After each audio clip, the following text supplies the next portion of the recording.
Shalom, shalom, shalom, bien-aimés dans le Seigneur. Un grand merci à Binoyon Stoubozo, la Nabiso de partout. Merci à Pasteur Efez Amissi, à la bouche autorisée de l'Éternel depuis Zurich. Na Filo Mukoya Motema, Yabivense de Homo depuis Longpen, à Maman Gisèle.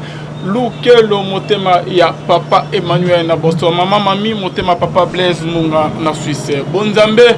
Na bonzambe lola ezofuta simana toya koloba kenzamba boto koye lisusu wapi bien aimé toujours na cadre ya ko informer bien na émission na bien rien que la vérité pour vous dire comment on a disparition il y a pasteur apôtre Mbiye Emmanuel Mbiye Moulaya bomoni ba visite ya ba pasteur ba kenaki pour consoler collègue na bango pasteur Moïse Mbiye bien-aimé dans le Seigneur. Disparition voyez qui très bien comment pasteur apôtre Mbiye Emmanuel Mbiye Moulaya a été combattu bien-aimé, il a été empoisonné plus de 5 fois na ebité zayi na ba poche na eto bana babana koluka ke liwa na bien-aimé dans le Seigneur to moni pe bandero mususu donc poser côté na kata église bien aimé dans poser côté makasi to mo pe de comment pe leli Caleb tukeba na ope ke ba uta retirer poison donc liwa ya papa na biso apôtre Mbiye Moulaya bien aimé dans le Seigneur les andenza m'aider à permettre tant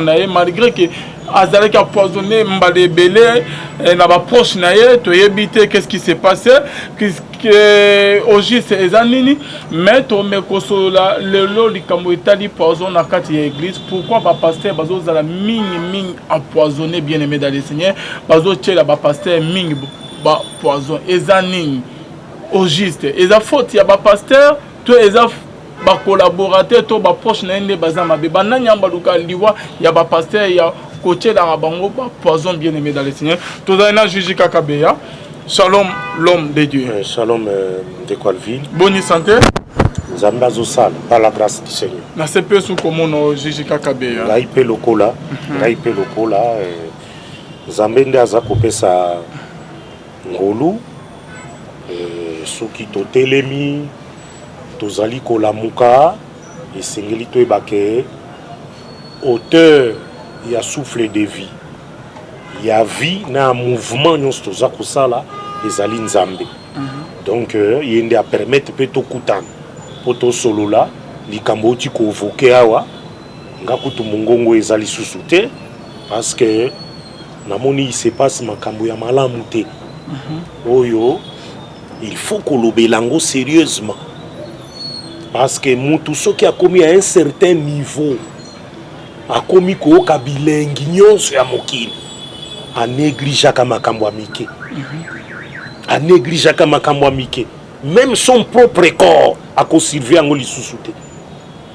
Il y a quelqu'un, un serviteur de Dieu avec qui on a discuté longtemps sur makambo on a dit vous voyez ce qui arrive même certains riches certains politiques quand ils arrivent dans stade moko boye mbongo ekoti lo lokwa ko bakoma ko iba ba millions de dollars ayibi ne 1 million bakosala le côté ata bakange na makala ebi ke ba millions ekozonga te et avant dina ça tranquille maintenant il oublie ba biloko a mike notamment santé na ye il néglige yango azana ba whisky azomela azana ba vin azomela azana ba bière azomela azana ba bavaria azomela il se contente kaka nango sa joie eza kouta na ba trésor na ba mbongo yazui c'est tout.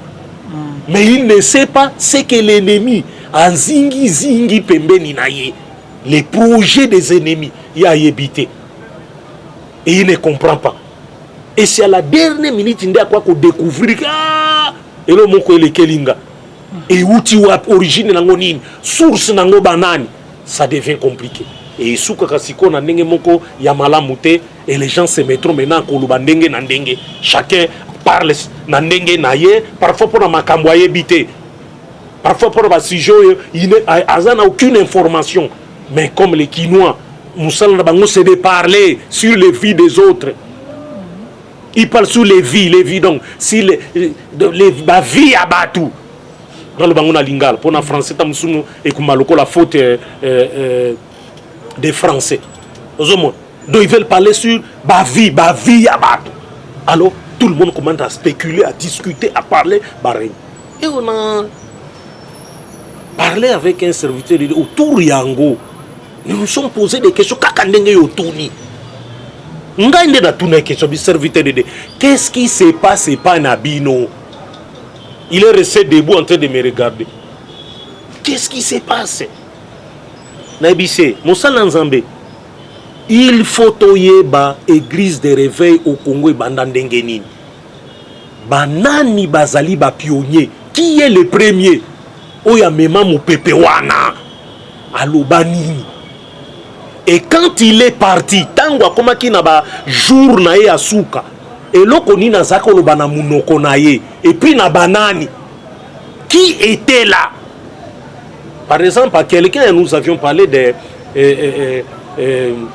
l'apôtre Haïdi Nabal. Dans le Bible, dernier séjour Haïdi Nabal. Azaka côté à Nini. Avant même Abela, qui est en Angola, va transférer en Afrique du Sud, Bissika, na habité ce qui passe, il semble qu'il y a en Afrique à Koufi, et puis avec Ozong en Angola, Kounande, et c'est là où il est décédé. Dans le Baki, na Tunaki. Dernier moment na ye. Azaki côté à Nini. Azaki côté à Nini. Et banani bazalaki présent. Qui était présent? Quelqu'un m'a dit en Angola.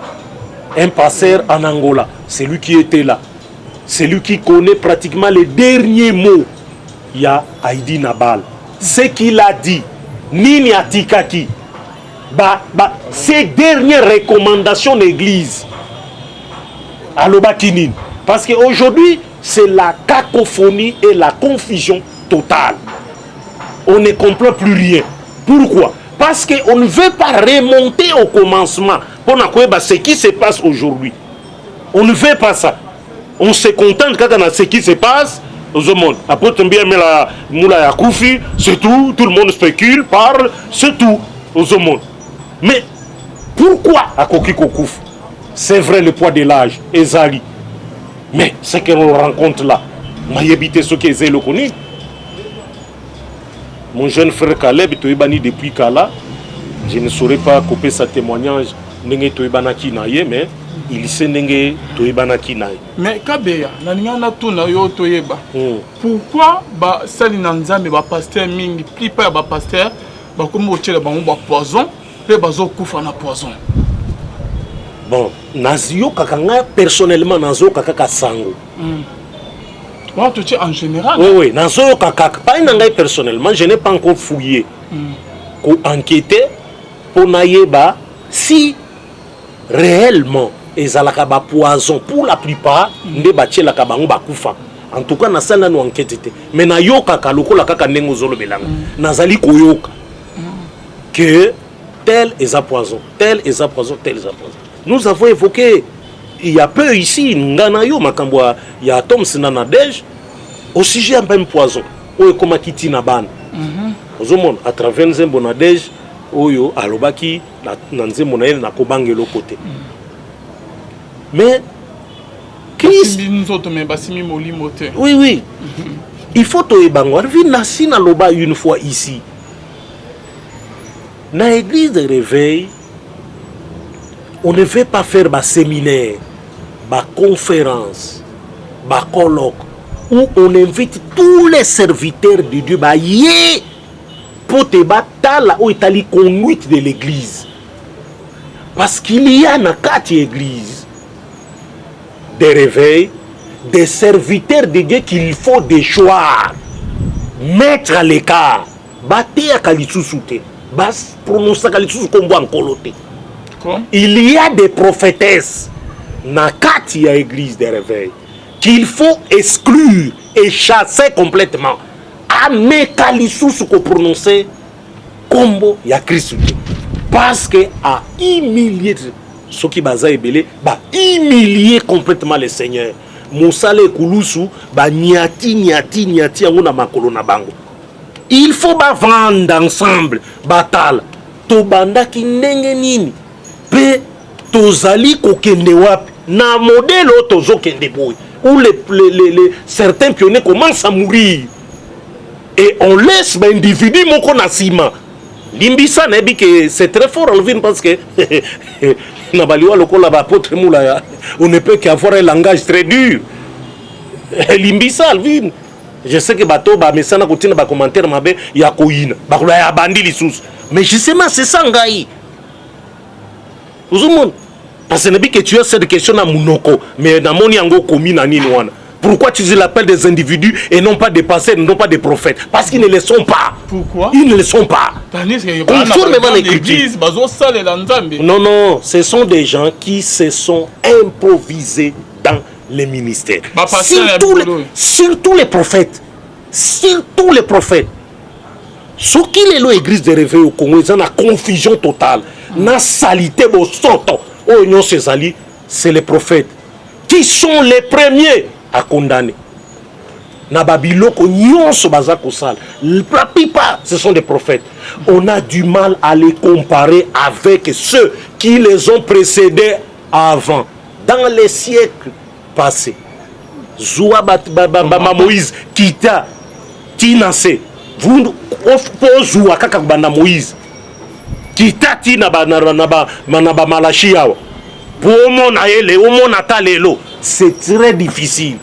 Et aujourd'hui, Moutoumoko ya Mounene a Koufi, Zolba poison, poison koto, poison koto, poison koto. Mais l'église de réveil au Congo devrait se sentir condamné. Devait se sentir condamné. Un serviteur de Dieu, le Colombie, Amoula Yakoufa na poison. Pour quel problème? Pour quel problème? Alors pour quel problème? Écriture. Toi tu lis toujours. Oui, je lis. Je lis. Dans Matthieu 10, Christ a évoqué le mot très important dans les disciples. Très important. Tango Tinda Kibango. Très important. Matthieu 10, dans le verset. Batubali mbisanga pour la lunette, hein? Miso eza malamu te na uteko la kisalvina wa. Miso eza un peu moins problème, donc il faut lunette ya misu pour na monaka bien. Pour ekominga il faut na lukakis pour natia. Na ba oyo ba sepela pe na émission na biso ba sepela na Jijika. Pourquoi pas que pour ça les dons il y a lunettes. Lunettes médicales, hein? Certains l'ont dit. Toi tu lis avec des lunettes fumées. Toi tu tout cas, bon, c'est l'air bigoté. Vous êtes libre à Koloba. Avec des lunettes fumées. Au Zoloba. Mais bon, et ça problème, il y a mis. Non, ça, bon, dans ça, l'ordonnance, il y a déjà pas Munganga, asi à Pressingano, non. Donc, à la milité, dans ce moment, ceux qui n'ont négligé, n'ont risqué Kokoma. Avec. Donc, on a ça les efforts. Il y a Kotanga. Mais, on a tout qui bouille. Et qu'on ça, la malamité. Et pourquoi pas que la Jijika dont il y a lunettes parce que les lunettes sont bannies depuis. Moi je lis d'abord. Je lis d'abord ce que Christ a dit. Non, je ne pense pas que Kola Kolingé Koufa. Amen. Je ne pense pas. Maintenant dans et ceux qui moutou un seul seulement. Dieu parle seulement un seul. Ndamal Barnama n'a mis picouté. Oui, ça a touché quoi. Merci. Alors, ici Christ dit quoi aux hommes? Matthieu 10 combien? Non,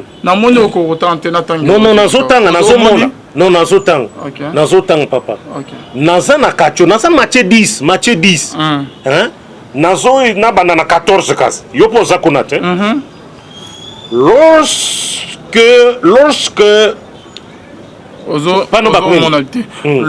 ne vous accueillera pas. Ah, qu'on n'a pas commis accueillir, hein? Mais ici, lorsqu'on ne vous réservera pas.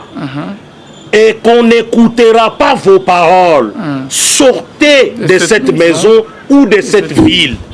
Aux hommes. Et secouez la poussière de vos pieds. Aux hommes. Ici, à cette époque, les apôtres, les serviteurs de Dieu, allaient prêcher na bandako. Et ça, le makali sous-souté, na ba église le met, na moni cameraman na soseka. Na 15 ans, je vous l'ai dit en vérité au jour du jugement. Le pays de Sodome et de Gomorrhe sera traité moins rigoureusement que cette ville-là.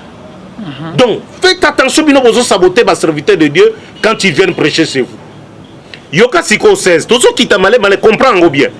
Voici, je vous envoie comme des brebis au milieu des loups. Ici, Christ a zoba na ba apôtre na ye. A zoba na ba lelote. Parce qu'ils prennent cette écriture comme si Batina Bango. Non, ce n'est pas vous qui l'a dit ça. Alors qui n'a pas apôtre. Bon bah oh ya le. Ils savent comment ils se sont venus. Ils savent comment. Ils savent comment.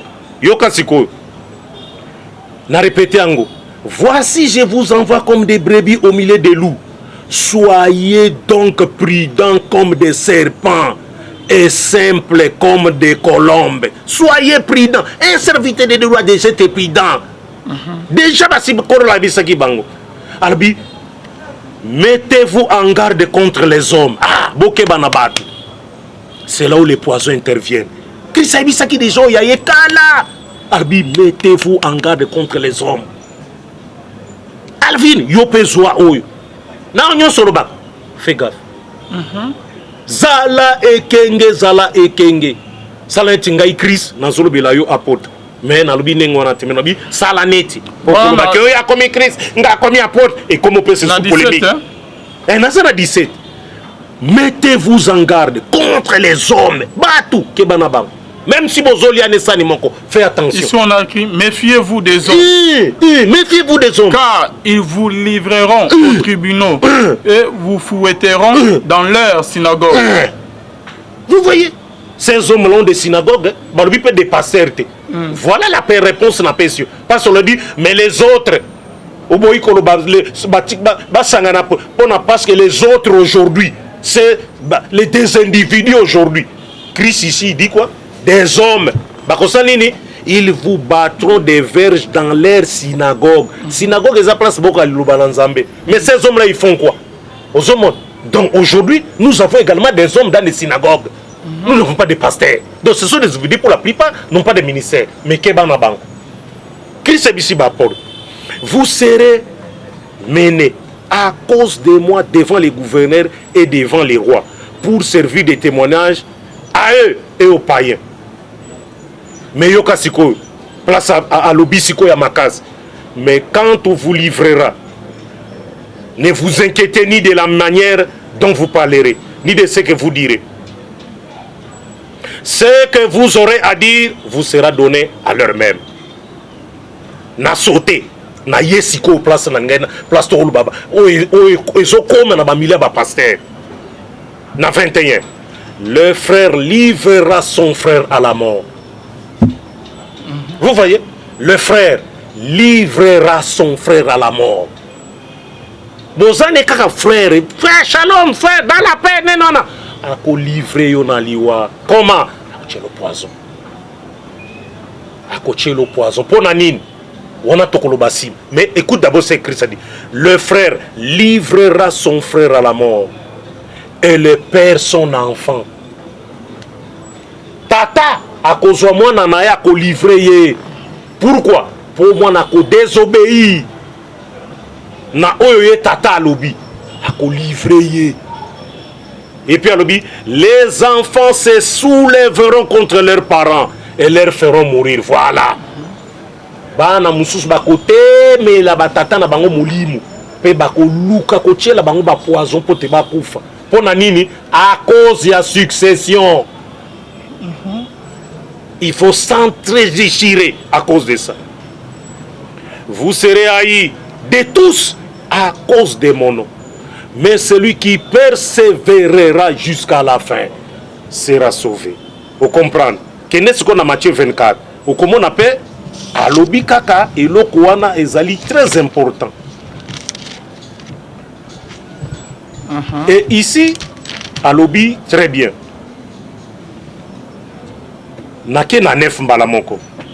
Alors on vous livrera au tourment et l'on vous fera mourir. Et vous serez haïs de toutes les nations à cause de mon nom. Au monde. Alors aussi, plusieurs succomberont. Et et on voit comment plusieurs sont en train de succomber à Bakissi. Ils se haïront. Bakoinana. Ce n'est pas étonnant aujourd'hui comme on a basel dans le Zambé. Koinana. Bango na bango. Bango na bango. Ozomon. Bakomi koinana. Bango na bango. Christ avait déjà dit. Ils se haïront et se haïront les uns les autres. Bakoyina na bango ozomona les uns les autres. Même atana Galate elobi yango ndeko nanga Alvin. Okomona ke elobi ke ils vont saillir. Bakomichela makambo ya mabe entre bango.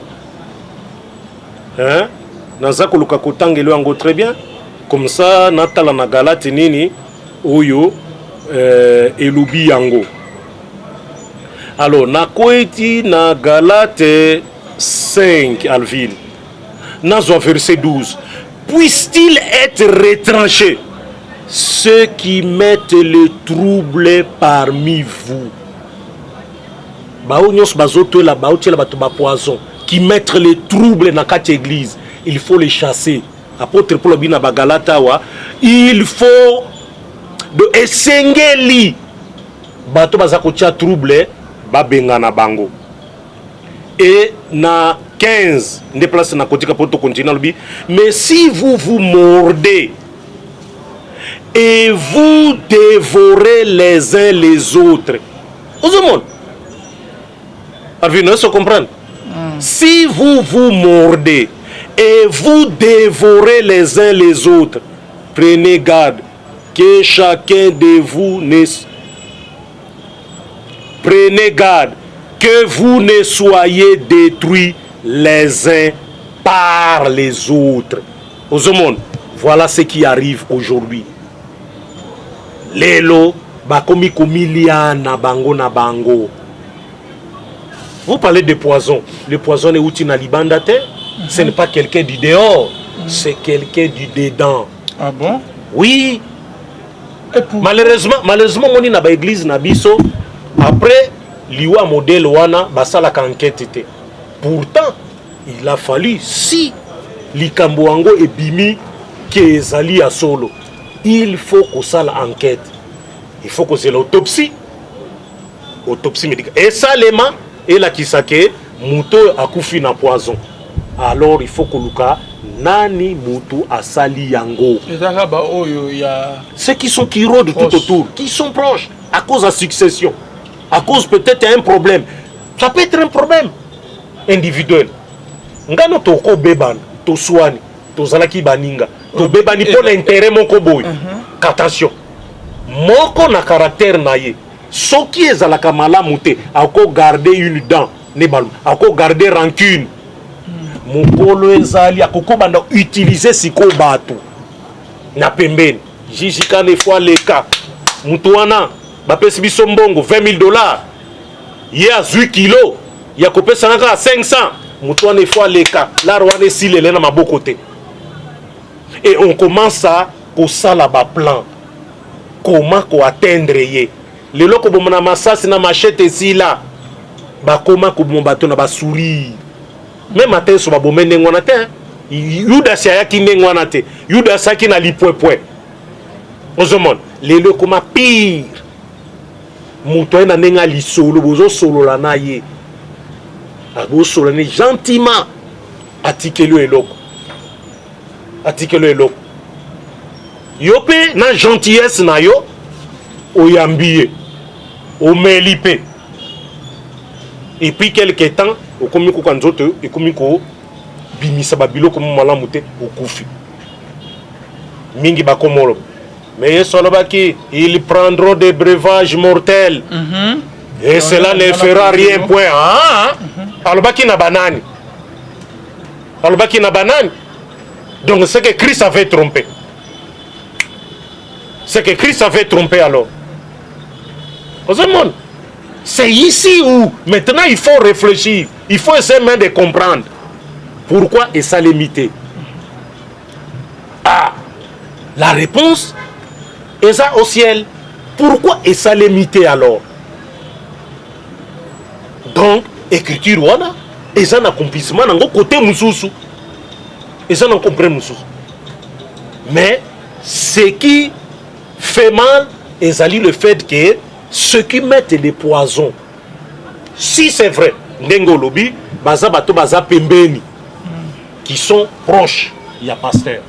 soit peut-être passer avait un conflit na batu songolo bakabwani na ndenge ya mabe bango balakili pasteur mabe babi pasteur tokosambwisa mpona nini mpona eloko moko boye et là maintenant pasteur il faut sikoyo se rappeler aux hommes si il a quelque chose contre quelqu'un ndenge makomi elobi c'est pourquoi Matthieu 18 elobi très bien ozana likamoko va les voir solo la na ye oyoki kende pa na ye tout na ye quelque part na porte pour la pe na Galate ko na lobi que chacun s'examine lui-même s'il est dans qu'il examine lui-même Anitala aux hommes et ainsi il pourra se glorifier par rapport à lui-même et non pas par aux autres parce que chacun portera sa propre charge.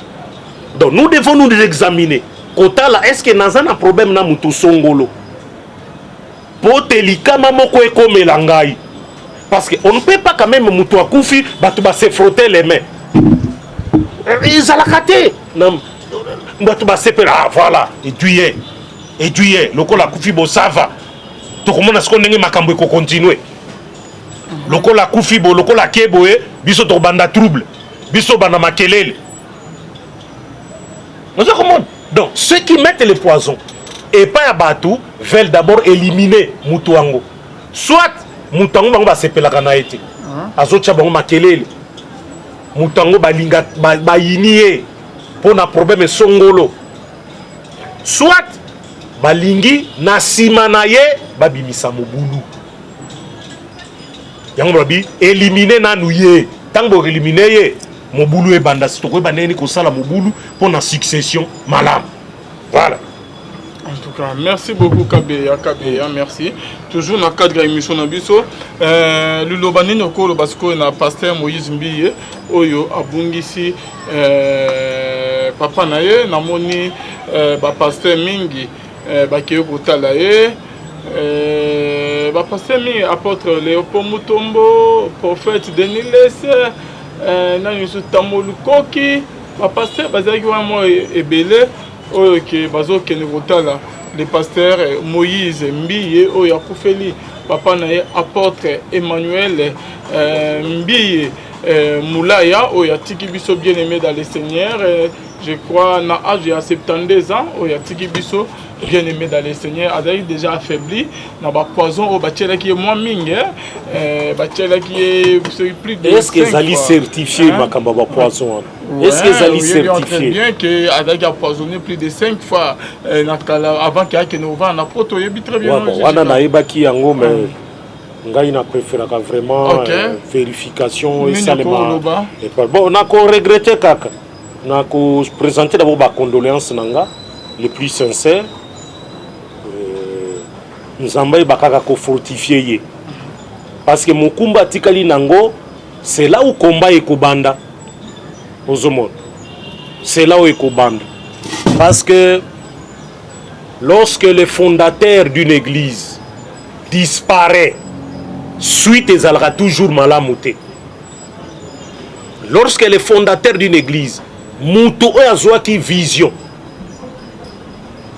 ba pesa ke ministère à fonder, à bâtir, si vous voulez, église. Toba église, dès qu'il meurt, confusion et après.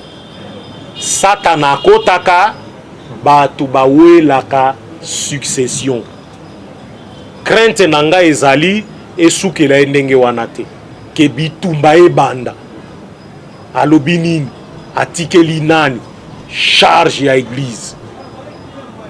Sinon, au komona ba église à Bethel Misusu, bisika nyonso ezali implanté na République démocratique du Congo et voir ailleurs ne na yokaka et kokoma autonome, c'est-à-dire le pasteur yakuna a s'auto-proclamer yemoko responsable église à Bethel wan a se dépendre les sous na kinité a kangi église comme yayi. Ça c'est ma crainte. Lelo, Nzambe Malamu, après il dit Nabal, on a vu une donc, succession, il y a un problème. Succession, il y a un problème. On ne sait pas aujourd'hui alors que yango ne bandaka na moto na lumière to éviter qui dirige qui eza nani église misusu ezalaka ba individu moko bazwa ba komisango soki bandaku soki banini on ne sait plus donc ma crainte ezali nde yango naza kosenga azala encourager que atelema na nguya par l'esprit du Seigneur ote a continuer kaka musala ndenge azali kosala wana noki te guerre ebanda juste après kaka enterrement tobandi koyoka ba problème ebandi et puis Bethel s'effacer complètement na mokili bazoyoka ngo lisusu te kaka ndenge ba misusu pe bayoka naka lisusu bayebi ke bazali mais bayoka naka lisusu te à cause il y a départ il y a fondateur akenda akufa et puis et comment kanaka na se comment kana se parler de kiné maskatenda dans son bagnon presque belé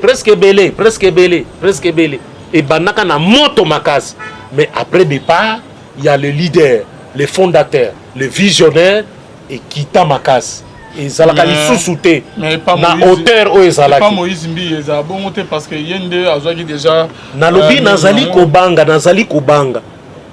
lui aza déjà na standing na yasi avandaki ndenge le papa étant encore vivant azalaki kosala effort hypothétical mais après ça c'est notre crainte et continuer et ça là comme si et l'autre côté et qu'il continue à faire musala naye sinon ekokita ekozala te ndenge bazalaka koyokango ekokita bako sentir baisse. Pourquoi? Il y aura de mauvais esprits qui s'introduire na kati pote batu ba wela ba poste pote ba wela ba biloko etikali. Oh non, alobaki ngande soki na azate ngande na kozo alobaki ekomi confusion. Je suppose que tout a été arrangé avant décès à papa. Je suppose que tout a été arrangé et que enterrement babuseke nae ekosalema na kimia pe ko continue. Ozolo ba serviteur au Tangiwana. Nous avons suivi succession. Comment cela lui a été donné dans le stade? Maman na mutuka. Et quels sont les cris au Ebimaki dans le stade? Nous avons entendu ça. Et que le comment moi, Mouké et Miete. Vous voyez? Donc il y a toujours comme ça moi ma problème après que les fondateurs Aken. Même l'église du Seigneur et connaîtra qui yango. Après départ à apôtre, les faux apôtres bakoti acte 20 apôtre pour la loba ki yango. Bakobima diminuer de vous et ba musu ba uta libanda bakokot et bako disperser bino bako détruire bino. Ça c'est ce que nous craignons et comme là. Mais soki basi babongisa ki yango ndenge et sengeli au départ avant liwa ya papa eh ben makambo eko continuer nango normalement sans pour autant qu'il y ait des problèmes parce que les problèmes mingi utaka na ba individu mususu oyo motema etutamaka do zaka lokoso to alingi poste alingi akamba alors il veut ye azalawana alors soki azawana te azali ko sepela te arabi ah mutazaki ko bloquer biso c'est lui. Puisqu'il est décédé, nous aurons maintenant occasion à biso yango ya ko bunda malamu to betana makofi. Donc ça nous craignons et comme elaye à continuer na kimia. Voilà on a kiko. Merci beaucoup Jijika Kabea, merci na bande oignon tout balani biso. On est de cœur avec les pasteurs Moïse Mbi et pe communauté Mobima Yaste Bethel. Bonzambe na bonzambe. Yesunde Mosu qui si bien aimé dans les éléments ne triomphe jamais. Tout comme il y a émission Nabiso. Jijika Maloba Yasuka OP, c'est votre numéro de contact. Peut aussi ici émission Nabiso au sein des annonces. Merci Nadion Kamande Azek Sima Caméra. Bonzambe na bonzambe Lola. Ezo Futa Simana to Yaroba Kenzama Boy. To Koye Rissus Papina Bando Bazola Nabito Jijika Yeyo. To Sunga na problème ya vignette médicale. Nako pesa merci mingi na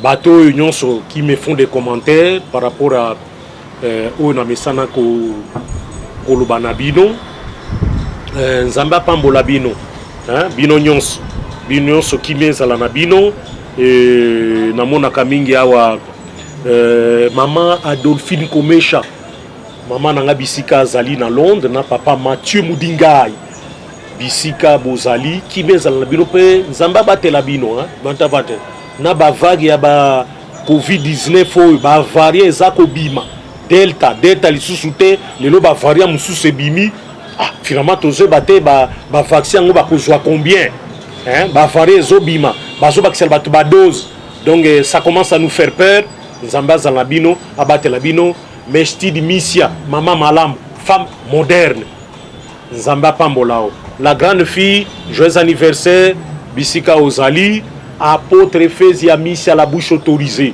nzamba azala na ope pambola yo na bo sanité pasteur Kanyeba nzamba kubenisha nzamba azala na yo pe pambola yo na manso ozali kosala koba na mosala oyo ozali kosala bozali ebele ezala Sylvie Ngungu ezala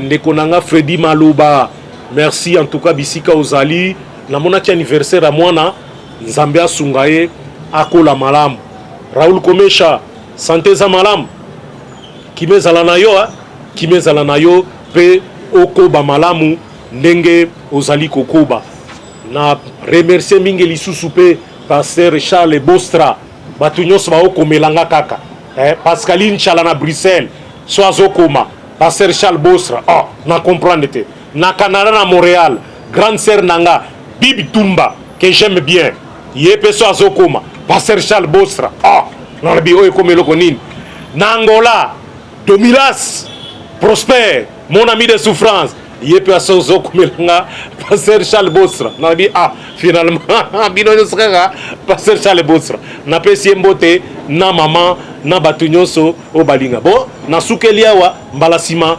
tokokoba nazali toujours disposé pona kokutana botuna mituna ndenge bolingi parce que on m'a posé une question également parce que peut-être prochainement tokolobelango pona mwasi batuninga j'avais même noté ça ici na ki na question batuninga balobi batuninga une prophétesse peut-elle faire un miracle question batuninga est-ce que prophétesse akoki kosala miracle soki verset zali na pesa to exemple na kati ya Bible alors question mususu ezali est-ce que moi sakoki ko prophétiser to ko enseigner to akoki kaka ko prophétiser kasi ko enseigner te.